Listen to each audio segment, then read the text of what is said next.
ನಮಸ್ಕಾರ ವೀಕ್ಷಕರೇ, ವಿಶೇಷ ಕಾರ್ಯಕ್ರಮಕ್ಕೆ ಸ್ವಾಗತ. ನಾನು ಶ್ವೇತಾ.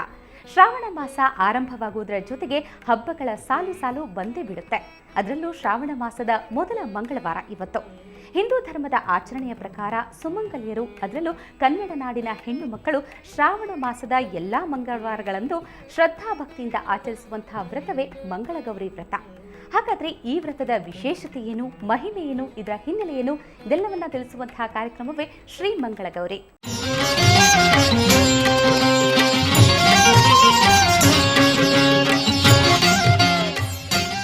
ಇವತ್ತಿನ ಶ್ರೀ ಮಂಗಳಗೌರಿ ವಿಶೇಷ ಕಾರ್ಯಕ್ರಮದಲ್ಲಿ ನಮ್ಮ ಜೊತೆ ಇದ್ದಾರೆ ಖ್ಯಾತ ಜ್ಯೋತಿಷಿಗಳಾದ ಗೋಪಾಲಕೃಷ್ಣ ಶಂಭು ಪಂಡಿತರು. ಪಂಡಿತರೆ, ನಿಮಗೆ ಕಾರ್ಯಕ್ರಮಕ್ಕೆ ಸ್ವಾಗತ. ನಮಸ್ಕಾರ. ಪಂಡಿತರೆ, ಶ್ರಾವಣ ಮಾಸ ಅಂದರೆ ಅದು ಹಬ್ಬಗಳ ಸಾಲು ಸಾಲು, ಪ್ರತಿದಿನವೂ ಕೂಡ ವಿಶೇಷತೆ ಇದೆ. ಹೀಗಾಗಿ ಶ್ರಾವಣ ಮಾಸದ ಈ ಪೂರ್ಣ ತಿಂಗಳು ನಾವು ವೀಕ್ಷಕರಿಗೆ ವಿಶೇಷ ಕಾರ್ಯಕ್ರಮಗಳನ್ನು ಕೊಡ್ತಾ ಬರೋಣ. ಮೊದಲಿಗೆ ಮಂಗಳವಾರ, ಮಂಗಳಗೌರಿ ವ್ರತ. ಹಾಗಾದರೆ ಏನಿದು ವ್ರತ? ಬಹಳ ಒಳ್ಳೆಯ ಪ್ರಶ್ನೆ. ಇವತ್ತಿನ ಕಾಲದಲ್ಲಿ ಸಾಮಾನ್ಯವಾಗಿ ಈ ಧರ್ಮದ ಒಂದು ಉಳಿತಿಗೆ ಮಾಧ್ಯಮದಲ್ಲಿ ಇಂತಹ ಒಂದು ಕಾರ್ಯಕ್ರಮ ನಡೆಸ್ಕೊಡ್ತಾ ಇದ್ದರೆ ಪ್ರತಿಯೊಬ್ಬರಿಗೂ ಮನೆ ಮನೆಯಲ್ಲಿ ಮನದಲ್ಲಿ ಮಂಗಳಗೌರಿಯನ್ನು, ಮಹಿಮೆಯನ್ನು ತಿಳ್ಕೊಳ್ಳಿಕ್ಕೆ ಬಹಳ ಒಳ್ಳೆಯ ಒಂದು ಅನುಕೂಲ ಆಗತ್ತೆ. ಹಾಗಾಗಿ ಆ ದೃಷ್ಟಿಯಲ್ಲಿ ಈ ಮಂಗಳಗೌರಿ ವ್ರತದ ವಿಶೇಷತೆಯನ್ನು ಈಗ ತಿಳಿಸುವ ಪ್ರಯತ್ನ ಮಾಡೋಣ.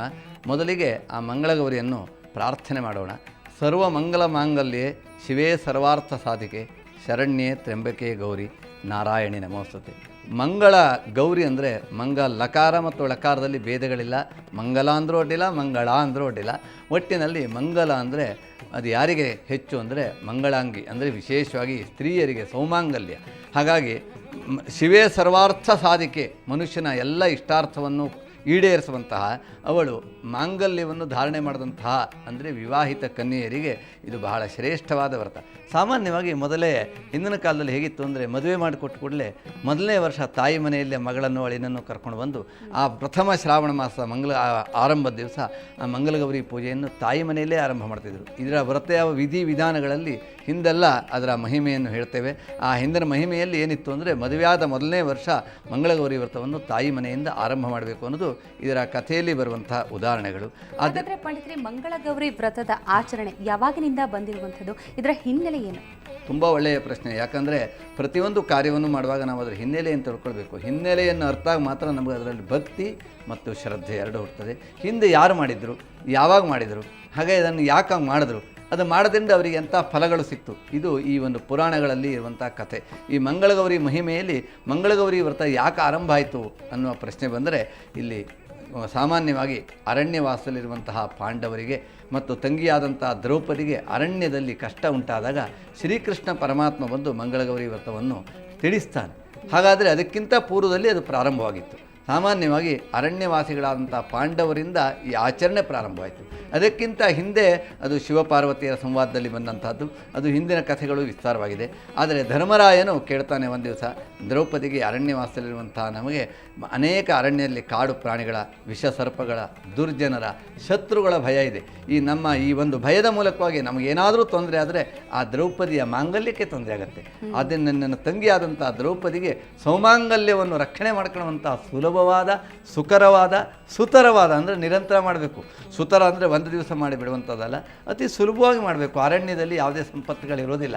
ಆದ್ದರಿಂದ ಅದನ್ನು ಮಾಡುವಂಥ ಯಾವುದಾದ್ರು ವಿಶೇಷ ಇದ್ದರೆ ತಿಳಿಸ್ಬಿಡು ಅಂತ ಹೇಳಿ ಧರ್ಮರಾಯ ಕೃಷ್ಣನಲ್ಲಿ ಕೇಳಿದಾಗ ಕೃಷ್ಣ ಈ ಮಂಗಳಗೌರಿ ವ್ರತದ ಮಹಿಮೆಯನ್ನು ಧರ್ಮರಾಯನಿಗೆ ಹೇಳ್ತಾನೆ. ಆ ತಿಳ್ಕೊಂಡಂಥ ಧರ್ಮರಾಯ ದ್ರೌಪದಿ ಮೂಲಕವಾಗಿ ಮಂಗಳಗೌರಿ ವ್ರತವನ್ನು ಆರಂಭ ಮಾಡ್ತಾನೆ. ಅದು ಮೊದಲಿಗೆ ಪ್ರಾರಂಭ ಆಯಿತು. ಈಗ ಸಾಮಾನ್ಯವಾಗಿ ಅದು ಆ ಒಂದು ದ್ವಾಪರಾಯುಗದಲ್ಲಿ ಈ ಮಂಗಳಗೌರಿ ವ್ರತ ಪ್ರಾರಂಭ ಆಯಿತು. ಅದಕ್ಕಿಂತ ಹಿಂದೂ ಬಂದಿದೆ. ವ್ರತಕಥೆಗಳೆಲ್ಲ ಬಹಳ ಹಿಂದೆ ಬಂದಿದೆ, ಕೃತಯುಗದಲ್ಲೇ ಬಂದಿದೆ. ಆದರೆ ಧರ್ಮರಾಯ 360 ವ್ರತವನ್ನು ಮಾಡಿದ್ದ. ಪ್ರತಿದಿನ, ಪ್ರತಿ ವಾರ ಒಂದೊಂದು ವ್ರತವನ್ನು ಮಾಡ್ತಿದ್ದ. ಸಾಮಾನ್ಯ 7 ವಾರಕ್ಕೆ 7 ವ್ರತ, 360 ದಿನಕ್ಕೆ 360 ವ್ರತ. ವ್ರತ ರಾಜ ಅಂತ ಹೇಳಿಸ್ಕೊಂಡಿದ್ದಾನೆ ಅವನು. ಧರ್ಮರಾಯನಿಗಾಗೆ ಒಂದು ಪುರಾಣ ಹೊರಟಿದೆ, ವ್ರತ ರಾಜ ಅನ್ನುವಂಥದ್ದು. ಅಂದರೆ 360 ದಿನವೂ ಸಹ ಬಿಡದೇ ಇರುವಂಥ ದಿನದ ವ್ರತವನ್ನು ಮಾಡಿ ಆ ವ್ರತರಾಜ ಅನ್ನುವಂಥ ಶ್ರೇಷ್ಠವಾದ ಹೆಸರನ್ನು ಧರ್ಮರಾಯ ಪಡೆದಿದ್ದಾನೆ. ಪಂಡಿತರೆ, ಇನ್ನು ಮಂಗಳಗೌರಿ ವ್ರತದ ಹಿಂದೆ ಸಾಕಷ್ಟು ಕಥೆ ಉಪಕಥೆಗಳಿದೆ. ಹಿಂದೆ ಸುಶೀಲೆ ಅನ್ನುವಂಥ ಹೆಣ್ಣು ಮಗಳು ಕೂಡ ಮೊದಲು ವ್ರತವನ್ನು ಆಚರಿಸಿದ್ಲಂತೆ. ಆ ಒಂದು ಪೂಜೆ ಮಾಡಿದಾಗ ಸಕಲ ಸಮೃದ್ಧಿ ಆ ಕುಟುಂಬಕ್ಕೆ ಸಿಕ್ತು. ಹೀಗಾಗಿ ಒಂದು ರೀತಿ ರೀತಿ ಪ್ರೂವ್ಡ್. ಸೊ ಗೊತ್ತಾಗಿದೆ ಇದರಿಂದ ಯಾವ ರೀತಿ ಸಮೃದ್ಧಿ ಆಗುತ್ತೆ ಅನ್ನುವಂಥದ್ದು. ಸೊ ಏನು ಕಥೆಗಳಿದೆ ಇದರ ಹಿಂದೆ? ಇದು ಕಥೆ ಹೇಳಬೇಕು ಅಂತ ಆದರೆ ಹಿಂದೆ ಮಾಹಿಷ್ಮತಿ ಅಥವಾ ಹಿಂದಿನ ಕಾಲದಲ್ಲಿ ಸಾಮಾನ್ಯವಾಗಿ ಪುರಾಣ ಕಥೆಗಳು ಒಬ್ಬೊಬ್ಬರು ಮಾಡಿದಂತಹ ಪುರಾಣ ಕಥೆಗಳನ್ನು ಮಾಡಿದಂಥವರಿದ್ದಾರೆ. ಸಾಮಾನ್ಯವಾಗಿ ಈಗ ಇದು ಆರಂಭ ಆದ್ದು ಕುಂಡಲಿನಿ ನಗರ ಅನ್ನುವಂಥ ನಗರದಲ್ಲಿ ಒಬ್ಬ ಬ್ರಾಹ್ಮಣ ಇದ್ದ, ಧರ್ಮಪಾಲ ಅಂತ ಬ್ರಾಹ್ಮಣ ಇದ್ದ. ಆ ಧರ್ಮಪಾಲ ಬ್ರಾಹ್ಮಣ ಯಾವಾಗಲೂ ದಾನ ಧರ್ಮನೇ ಮಾಡ್ತಿದ್ದ. ಹೆಸರಿಗೆ ಅನ್ವರ್ಥಕ. ಸಾಮಾನ್ಯವಾಗಿ ಹಿಂದೆಲ್ಲ ಹೆಸರು ಇಟ್ಟರೆ ಅವರಿಗೆ ಅನ್ವರ್ಥಕ ನಾಮ ಇಡ್ತಿದ್ರು. ಯಾಕಂದರೆ ಅವ್ರು ಏನು ಮಾಡ್ತಾರೋ ಆ ಹೆಸರು ಇಡ್ತಿದ್ರು. ಧರ್ಮರಾಯ ಅಂದರು, ಅವನು ಧರ್ಮ ಕಾರ್ಯ ಮಾಡ್ತಿದ್ದ. ಧರ್ಮಪಾಲ ಅಂದರೆ ಧರ್ಮ ಪಾಲನೆ ಮಾಡ್ತಾ ಇದ್ದ. ಹಾಗೆ ತನ್ನ ಮನೆಯಲ್ಲಿ ಯಾವಾಗಲೂ ಬಂದವರಿಗೆ ಭಿಕ್ಷುಕರಿಗೆ ಮನೆಯಲ್ಲಿ ಭಿಕ್ಷೆ ನೀಡೇ ಊಟ ಮಾಡ್ತಾ ಇದ್ದ. ಆದರೆ ಪ್ರತಿದಿನವೂ ಭಿಕ್ಷೆ ನೀಡುವವಳು ಹೆಂಡತಿಯಾಗಿದ್ಲು. ಆದ್ದರಿಂದ ಅವನಿಗೆ ಅವಳು ಭಿಕ್ಷೆ ನೀಡಿದಾಗ ಭಿಕ್ಷೆ ತೊಗೊಂಡು ಹೋಗ್ತಾರೋ ಇಲ್ಲೋ ಗೊತ್ತಿರಲಿಲ್ಲ. ಆಮೇಲೆ ಒಂದು ದಿವಸ ಪತಿ ಹತ್ರ ಹೇಳ್ಕೊಂಡು ದುಃಖ ಮಾಡ್ತಾಳೆ. ನಮ್ಮ ಮನೆಗೆ ದಿವಸ ಒಂದು ಭಿಕ್ಷುಕ್ ಬರ್ತಾನೆ, ಆದರೆ ಪಕ್ಕದ ಮನೆಯೆಲ್ಲ ತೊಗೊಂಡು ಹೋಗ್ತಾನೆ, ನಮ್ಮ ಮನೆಯಲ್ಲಿ ನಾನು ಭಿಕ್ಷೆ ಕೊಟ್ಟರೆ ತೊಗೊಂಡು ಹೋಗೋದಿಲ್ಲ, ಯಾಕೆ ಅಂತ ಕೇಳ್ತಾಳೆ. ಆಗ ಹೇಳ್ತಾನೆ, ನಾಳೆ ದಿವಸ ಆ ಭಿಕ್ಷುಕನಿಗೆ ನೀನೋ ಕೊಟ್ಟದ್ದೇನೋ ಕಡಿಮೆ ಇರ್ಬೋದು, ನಾಳೆ ದಿವಸ ಅವನಿಗೆ ನಮ್ಮಲ್ಲಿ ಬೇಕಾದಷ್ಟು ಮುತ್ತು ರತ್ನ ಎಲ್ಲ ಇದೆ, ಒಂದಿಷ್ಟು ಬಾಚಿಕೊಡು ಅಂತ ಹೇಳ್ತಾನೆ. ಅವ್ನು ತಗೊಂಡು ಹೋಗಿದ್ರೆ ಬಲಾತ್ಕಾರ ಮಾಡಿ ಅವನ ಬಕ್ಸೆಯಲ್ಲಿ ಹಾಕು. ಅದೇ ಮಾಡ್ತಾಳೆ. ಆ ರೀತಿ ಮಾಡಿದ ಕೂಡಲೇ ಆ ಒಂದು ಭಿಕ್ಷುಕ ಸಿಟ್ಟು ಬಂದು ಬೈತಾನೆ, ನೀನು ಸಂತಾನಹೀನನಾಗು ಅಂತ ಬೈತಾನೆ. ಮೊದಲೇ ಸಂತತಿ ಇಲ್ಲ, ಮತ್ತೆ ಪುನಃ ಶಾಪ ಬಂದಾಗ ನಮ್ಮಲ್ಲಿ ಒಂದು ಉರುವ ಹುಣ್ಣಿನಲ್ಲಿ ಉಪ್ಪು ಹಾಕುವುದು ಅಂತ ಕಥೆ ಇದೆ. ಹಾಗೆ ಇನ್ನಿಷ್ಟು ದುಃಖಗಳಾಗ್ಬಿಡ್ತಾವೆ ಅವಳಿಗೆ. ಆಮೇಲೆ ಪರಿಪರಿಯಿಂದ ಅವನ ಕಾಲು ಹಿಡಿದು ಬಿಡ್ಕೊಡ್ತಾಳೆ, ಯಾಕೆ ಸ್ವಾಮಿ ಹೀಗೆ ಶಾಪ ಕೊಟ್ಟರೆ, ನಿಮ್ಮ ಮನೆಯಲ್ಲಿ ಸಂತಾನ ಇಲ್ಲ, ಆದ್ದರಿಂದ ನಾನು ಎಲ್ಲಿ ಸಂತತಿ ಇಲ್ವೋ ಅಪುತ್ರರಾದ ಮನೆಯಲ್ಲಿ ನಾನು ಭಿಕ್ಷೆಯನ್ನು ತೆಗೆದುಕೊಳ್ಳೋದಿಲ್ಲ ಅಂತ ಹೇಳ್ತಾನೆ. ಆಗ ಅವಳಿಗೆ ಇನ್ನಿಷ್ಟು ದುಃಖ ಆಗುತ್ತೆ. ಹಾಗಾದರೆ ನನಗೆ ಸಂತಾನ ಆಗೋದಕ್ಕೆ ಯಾವುದಾದ್ರು ಒಂದು ಉಪಾಯ ಹೇಳಿ ಅಂತ ಪ್ರಾರ್ಥನೆ ಮಾಡ್ತಾರೆ. ಸಾಮಾನ್ಯ ನಾವು ಇಲ್ಲೊಂದು ಔಚಿತ್ಯವನ್ನು ಗಣನೆ ಮಾಡಬೇಕು. ಭಕ್ತನಿಗೆ ಯಾವುದಾದ್ರು ಭಕ್ತರ ಮೇಲೆ ಭಕ್ತಿಯಿಂದ ಮಾಡುವಂಥ ಭಕ್ತರ ಮೇಲೆ ಶ್ರದ್ಧೆ ಇದ್ದರೆ ಅವನೇ ಮನೆ ಬಾಗಿಲಿಗೆ ಬರ್ತಾನೆ. ಇಲ್ಲಿ ಭಗವಂತನೇ ಆ ವೇಷ ಬ್ರಾಹ್ಮಣ ವೇಷಧಾರಿ ಮಾಡಿ ಭಿಕ್ಷುಕಾಗಿ ಬರ್ತಾ ಇದ್ದ ಭಿಕ್ಷುಕ. ಹಾಗೆ ಆಗ ಅವನು ಹೇಳ್ತಾನೆ, ಹಾಗಾದರೆ ಮುಂದೆ ನೋಡು, ಈ ಒಂದು ಸ್ವಲ್ಪ ದಿವಸದಲ್ಲಿ ನಿನಗೆ ಸಂತಾನ ಆಗೋದಕ್ಕೆ ಯೋಗ ಇದೆ, ಆದರೆ ನೀವು ಮಾಡಬೇಕಾದಂಥ ಒಂದು ಕಾರ್ಯವೂ ಇದೆ. ಅದೇನು ಅಂದರೆ ಕಪ್ಪು ಕುದುರೆಯನ್ನು ತಂದು ಕಪ್ಪು ಬಟ್ಟೆಯನ್ನು ಹಾಕ್ಕೊಂಡು ಸಾಯಂಕಾಲ ನೀವಿಬ್ಬರೂ ಸಹ ಪತಿ ಪತ್ನಿಯರಿಬ್ಬರೂ ಸಹ ಆ ಕುದುರೆ ಮೇಲೆ ಸವಾರಿ ಮಾಡಬೇಕು. ಆ ಕುದುರೆ ಎಲ್ಲಿ ಹೋಗುತ್ತೋ, ಅದು ಎಲ್ಲಿ ನಿಲ್ಲುತ್ತೋ ಅಲ್ಲಿ ಹೋಗಿ ನಿಂತ ನಂತರ ಅಲ್ಲಿ ಒಂದು ದೇವಸ್ಥಾನ ಇದೆ, ಅಲ್ಲಿ ಪೂಜೆ ಮಾಡಿ, ಅಲ್ಲಿ ಗೌರಿ ಇದ್ದಾಳೆ, ಆ ಗೌರಿಯ ಆರಾಧನೆಯನ್ನು ಮಾಡಿದಾಗ ನಿಮಗೆ ಸಂತಾನ ಫಲದ ವರವನ್ನು ಅವಳು ಕೊಡ್ತಾಳೆ ಅಂಥೇಳಿ ಅಂತರ್ಧಾನ ಆಗ್ಬಿಡ್ತಾನೆ ಭಗವಂತ. ಅಲ್ಲಿಗೆ ಒಂದು ಹಂತ ಮುಗಿಯಿತು. ಆ ನಂತರ ಪತಿಗೆ ವಿಚಾರವನ್ನೆಲ್ಲ ಹೇಳ್ತಾಳೆ. ಆ ಭಿಕ್ಷುಕನಿಗೆ ಅವಳಿಗೆ ನಡೆದಂಥ ಸಂಭಾಷಣೆಗಳನ್ನು ಹೇಳಿದಾಗ ಪತಿ ಆಯಿತು ಇವತ್ತೇ ಹೊರಡ್ಬಿಡೋಣ, ಹಾಗೆ ಕಪ್ಪು ಕುದುರೆ ಅಂತ ತರಿಸ್ತಾನೆ. ಕಪ್ಪು ಬಣ್ಣದಂಥ ಬಟ್ಟೆಯನ್ನು ಇವರೆಲ್ಲರೂ ಧರಿಸ್ಕೊಂಡು ಕತ್ತಲಾದಮೇಲೆ ಆ ಕುದುರೆ ಮೇಲೆ ಹತ್ಕೊಂಡು ಹೋಗ್ತಾರೆ. ಹಾಗೆ ಆ ಕತ್ತಲೆ ಆದಮೇಲೆ ಹೋಗುವ ಉದ್ದೇಶ ಏನು, ಇಲ್ಲೂ ಒಂದು ಔಚಿತ್ಯ ಇದೆ. ಮನುಷ್ಯ ಜೀವನದಲ್ಲಿ ಕತ್ತಲೆ ಬಂದ ಮೇಲೆ ಬೆಳಕು ಬರಬೇಕು, ಬೆಳಕು ಮೊದಲಿಗೆ ಬಂದರೆ ಕತ್ತಲೆ ಬೆಳಕಿನ ಮಹತ್ವ ತಿಳಿಯೋದಿಲ್ಲ. ಅದಕ್ಕೋಸ್ಕರವಾಗಿ ಆ ಕತ್ತಲಿನಲ್ಲಿ ಹೋಗಿ ಅಂತ ಹೇಳಿದ್ದಾನೆ ಭಗವಂತ.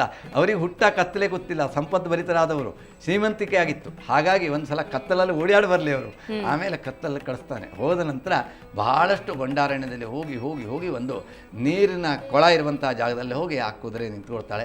ಅದು ಕುದುರೆ ವಿಶ್ರಾಂತಿಗಾಗಿ ನಿಂತ ನಂತರ ಇವರು ಅಲ್ಲಿ ಇಳ್ಕೊಂಡು ವಿಶ್ರಾಂತಿ ಮಾಡ್ತಾರೆ, ಸ್ನಾನಾದಿಗಳನ್ನು ಮಾಡ್ತಾರೆ. ಕತ್ತಲೆ ಒಳಗಡೆಗೆ ಎಲ್ಲೋ ದೂರ ಒಂದು ದೇವಸ್ಥಾನ ಕಾಣುತ್ತೆ. ಆಗ ಅಲ್ಲಿ ಹೋಗ್ತಾರೆ. ಅಲ್ಲಿ ಈ ಮಂಗಲಗೌರಿ ವ್ರತ ಪೂಜೆಗಳು ನಡೀತಾ ಇತ್ತು. ಇವರು ಸಹ ಕೂತ್ಕೊಂಡು ಅಲ್ಲಿ ಪೂಜೆಯೆಲ್ಲ ಮಾಡ್ತಾರೆ, ಭಗವಂತನ ಬಹಳ ಭಕ್ತಿಯನ್ನು ಬೇಡ್ಕೊಡ್ತಾರೆ. ಇವರ ಭಕ್ತಿಗೆ ಮೆಚ್ಚಿದಂತಹ ಆ ದೇವರು ಪ್ರತ್ಯಕ್ಷನಾಗ್ತಾನೆ. ಪ್ರತ್ಯಕ್ಷನಾಗಿ ಇವ್ರಿಗೆ ಹೇಳ್ತಾನೆ, ನಿಮಗೆ ಏನು ಬೇಕು, ಸಂತಾನ ಬೇಕು. ಹಾಗಾದರೆ ಎರಡು ಪ್ರಶ್ನೆ ಇದೆ. ಒಂದು, ಅಲ್ಪಾಯುಷ್ಯಾದ ಸಂತಾನ ಕೊಡ್ತೇನೆ, ಅಥವಾ ದೀರ್ಘಾಯುಷ್ಯಾದವನು ಕುರ್ಭ್ಯನು ಯಾವುದೇ ಕೆಲಸಕ್ಕೆ ಬರದೇ ಇರುವಂಥ ದಡ್ಡ ಸಂತಾನ ಮಗನನ್ನು ಕೊಡ್ತೇನೆ, ಮಗುವನ್ನು ಕೊಡ್ತೇನೆ, ನಿಮಗೆ ಯಾವುದು ಬೇಕು ಅಂತ ಕೇಳ್ತಾನೆ. ಆಗ ಅವರು ಆಲೋಚನೆ ಮಾಡ್ತಾರೆ, ನಮಗೆ ಒಳ್ಳೆ ದೀರ್ಘಾಯುಷ್ಯವಾದಂಥ ಮಕ್ಕಳು ಬೇಕಿತ್ತು, ಅಲ್ಪಾಯುಷ್ಯನಾದರೂ ಅಡ್ಡಿಲ್ಲ, ಒಳ್ಳೆಯವನು ಬೇಕು, ಸುಗುಣನೂ ಆದಂಥ ಸುಪುತ್ರನೂ ಬೇಕು, ಆದ್ದರಿಂದ ಅಲ್ಪಾಯುಷ್ಯ ಆದರೂ ಸಹ ಪರವಾಗಿಲ್ಲ, ಕೊಡು ಅಂತ ಕೇಳ್ತಾನೆ. ಆನಂತರ ಕೇಳಿದ ನಂತರ ಆ ಒಂದು ವರವನ್ನು ಪಡೆದಂಥ ಅವರು ಅಲ್ಲೇ ಹೇಳ್ತಾನೆ, ಇಲ್ಲೇ ನಿಂತಹ ಅಲ್ಲಿ ಮರದಲ್ಲಿ ಮಾವಿನ ಹಣ್ಣಿದೆ, ಕಿತ್ಕೊಡಿ ಅಂತ ಹೇಳ್ತಾನೆ. ಆಮೇಲೆ ಏನು ಮಾಡ್ತಾನೆ ಅಂತಂದರೆ, ಮಾವಿನ ಹಣ್ಣು ಈ ಸಾಮಾನ್ಯವಾಗಿ ಹಣ್ಣನ್ನು ನೋಡಿಕೊಳ್ಳೆ ಎಲ್ಲರಿಗೂ ಅಂದರೆ ಒಂದು ಆಸೆ ಆಗೋದು ಜಾಸ್ತಿ. ತುಂಬ ಮಾವಿನ ಹಣ್ಣಿತ್ತು, ಅವನು ಹೇಳಿದ್ದು ಒಂದೇ ಮಾವಿನ ಹಣ್ಣು ಕಿತ್ಕೊಡಿ ಅಂತ. ಇವ್ರ ಆಸೆಗೆ ಮಿತಿ ಇಲ್ಲ. ಆಮೇಲೆ ಏನು ಮಾಡ್ತಾರೆ, ಕಿತ್ತು ಮಾವಿನ ಹಣ್ಣು ಹೊತ್ತಾಕ್ತಾರೆ. ಅಲ್ಲಿ 16 ಮಾವಿನ ಹಣ್ಣು ಕಿತ್ತು ಹೊತ್ತಾಕ್ತಾರೆ. ಆಗ ಹೇಳ್ತಾನೆ, ಇಲ್ಲಿ ಸ್ಟಾಪ್ ಮಾಡು, ಯಾಕೆಂದರೆ ಅಲ್ಪಾಯುಷ್ಯ ನಿನಗೆ 16 ಮಾವಿನ ಹಣ್ಣು ಕೆತ್ತಿದ್ದೆ, ನಿನಗೆ ಒಂದು ಮಾವಿನ ಹಣ್ಣು ತೆಗೆದುಕೊಂಡು ಹೋಗಿ ತಿನ್ನು, ನಿನ್ನ ಮಗನಿಗೆ 16 ವರ್ಷ ಆಯುಷ್ಯ ಅಂತ ಅಶ್ವೈರ್ಯವಾಣಿ ಆಗುತ್ತೆ. ಆಗ ತುಂಬ ಬೇಸರವಾಗ್ತದೆ. ಆ ಮಾವಿನ ಹಣ್ಣು ತಗೊಂಡು ಆ ಪತಿ ಪತ್ನಿಯವರು ಮನೆಗೆ ಬರ್ತಾರೆ. ಮನೆಗೆ ನಂತರ ಆ ಹಣ್ಣನ್ನು ಉಪಯೋಗ ಮಾಡಿದ ನಂತರ ಗರ್ಭವತಿಯಾಗಿ ಒಳ್ಳೆಯ ಪುತ್ರ ಸಂತಾನವನ್ನು ಪಡಿತಾರೆ. ವಯಸ್ಸಿಗೆ ಬರ್ತಾ ಇದ್ದಾಗ 14 ವರ್ಷ ಆಯಿತು. ಮಗನಿಗೆ ಮದುವೆ ಮಾಡಬೇಕು ಅಷ್ಟರಲ್ಲಿ ಅವರಿಗೆ ನೆನಪಾಗತ್ತೆ, ಮಗನಿಗೆ 16 ವರ್ಷ ಆಯುಷ್ಯ. ಈ ಒಂದು 16 ವರ್ಷ ಆಯುಷ್ಯ ಮಗನನ್ನು ಈಗಲೇ ಮದುವೆ ಮಾಡಿದ್ರೆ ಅವನಿಗೆ ಏನಾದರೂ ನಾಳೆಗೆ ಅವನ ತೀರ್ಕೊಂಡ್ರೆ ಆ ಪತ್ನಿಗೆ ವೈಧವ್ಯ ಅಗತ್ಯ, ಏನು ಮಾಡಬೇಕು ಅನ್ನುವ ಉದ್ದೇಶದಿಂದ ಆ ತನ್ನ ಸಹೋದರನಿಗೆ, ಅವಳ ತಮ್ಮನ ಯಾರು ಇದ್ದಾಳ ಆ ಸುಶೀಲೆಯ ಆ ಸಹೋದರನ, ಸುಶೀಲೆಯಲ್ಲ ಆ ಒಂದು ಧರ್ಮಪಾಲನ ಹೆಂಡತಿ, ಅವಳ ಸಹೋದರನ ಜೊತೆಗೆ ಹಾಕಿ ಕಾಶಿ ಯಾತ್ರೆ ಕಳಿಸ್ತಾರೆ ಮಾವ ಅಂತ. ಇವತ್ತು ನಮ್ಮಲ್ಲಿ ಅದೇ ಪ್ರಚಲಿತ ಬಂದಿದೆ ನೋಡಿ, ಮದುವೆ ಆಗುವಾಗ ಮದುಮಗ ಕಾಶಿ ಯಾತ್ರೆಗೆ ಮಾವನ ಕರ್ಕೊಂಡು ಹೋಗ್ತಾನೆ ಅಲ್ವಾ, ವಿವಾಹದಲ್ಲಿ. ಹಾಗಾಗಿ ಕಾಶಿ ಯಾತ್ರೆ ಕಳ್ಕೊಳ್ತಾರೆ. ಕಾಶಿಗೆ ಹೋಗಿ ಕಾಶಿಯಲ್ಲಿ ವಿಶ್ವೇಶ್ವರನ ಧ್ಯಾನ, ಸ್ನಾನ, ಪೂಜೆ ಇತ್ಯಾದಿಯನ್ನೆಲ್ಲ ಮಾಡಿ ಅವನಿಗೆ ಒಟ್ಟಿನಲ್ಲಿ ಅಲ್ಪಾಯುಷ್ಯ ದೀರ್ಘಾಯುಷ್ಯಾಗಿ ಬರಬೇಕು ಅನ್ನೋ ಉದ್ದೇಶದಲ್ಲಿ ಹೋಗ್ತಾರೆ. ಹಾಗೆ ಒಂದು ದಿವಸ ನದಿಯಲ್ಲಿ ಸ್ನಾನ ಮಾಡ್ತಾ ಇರುವಾಗ ಆ ಉದ್ಯಾನವನದಲ್ಲಿ ಅಲ್ಲೆಲ್ಲ ಸಖಿಯರು ಸ್ನಾನ ಮಾಡ್ತಾ ಇರ್ತಾರೆ. ಸ್ನಾನ ಮಾಡ್ಕೊಳ್ಳುವಾಗ ಆ ಸಖಿಯರಲ್ಲಿ ಒಬ್ಬರೊಬ್ಬರು ಬೈಕೊಳ್ತಾರೆ. ಈ ಸುಶೀಲೆ ಎನ್ನುವಂತಹ ಕನ್ಯೆಗೆ ಇನ್ನೊಬ್ಬಳು ಹುಡುಗಿ ಶಾಪ ಕೊಡ್ತಾಳೆ, ನೀನು ಆ ವಿಧವೆಯಾಗು, ನಿನಗೆ ವೈಧವ್ಯ ಪ್ರಾಪ್ತವಾಗಲಿ ಅಂತ ಆಸೆ ಬೈತಾಳೆ.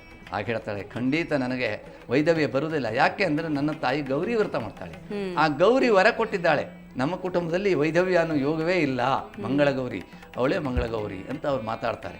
ಅದನ್ನು ಕೇಳಿದಾಗ ಈಗ ಈ ಒಂದು ಪುತ್ರನಿಗೆ ಈ ಮಾವ ಮತ್ತು ಅಳಿಯ ಏನು ಕೂತ್ಕೊಂಡಿದ್ರ ಅವರಿಗೆ ಅನಿಸ್ತದೆ, ಹಾಗಾದರೆ ಇವರನ್ನು ನಾವು ಹಿಡ್ಕೊಂಡು ಅವ್ರ ಹತ್ರ ಹೋಗಿ ಕೇಳಬೇಕು, ಅದು ಹೇಗೆ, ಯಾಕಂದರೆ ವೈಧವ್ಯ ಬರದೇ ಇರುವಂಥ ಒಂದು ವ್ರತ ಇದೆ ಅಂತ ಆದರೆ ಖಂಡಿತ ನಾವು ಅದನ್ನು ಮಾಡಿದ್ರೆ ಖಂಡಿತವಾಗಿಯೂ ನಿನ್ನ ಅಲ್ಪಾಯುಷ್ಯ ಅನ್ನೋದು ಪೂರ್ಣಾಯುಷ್ಯ ಆಗುತ್ತದೆ ಅನ್ನುವಂಥ ವಿಚಾರವನ್ನು. ಆ ನಂತರ ಅವರಿಬ್ಬರು ಸೇರಿ ಆ ಹುಡುಗಿ ಮನೆಗೆ ಹೋಗಿ ಕೇಳ್ತಾರೆ, ಆ ಸುಶೀಲನ ಮನೆಯಲ್ಲಿ ಹೋಗಿ ಕೇಳ್ತಾರೆ ಆ ವ್ರತದ ಮಹಿಮೆ ಬಗ್ಗೆ ಎಲ್ಲ. ಕೇಳಿದ ನಂತರ ಪುನಃ ಆ ಕನ್ಯೆಯ ಅವರು ಕೇಳ್ತಾರೆ, ನಮಗೆ ಒಂದು ಹುಡುಗಿ ಬೇಕು ಅಂತ ಕೇಳ್ತಾರೆ. ಕೇಳಿದಾಗ ಆ ಸುಶೀಲೆಯನ್ನು ಕೊಡಲಿಕ್ಕೆ ಒಪ್ಕೊಡ್ತಾರೆ.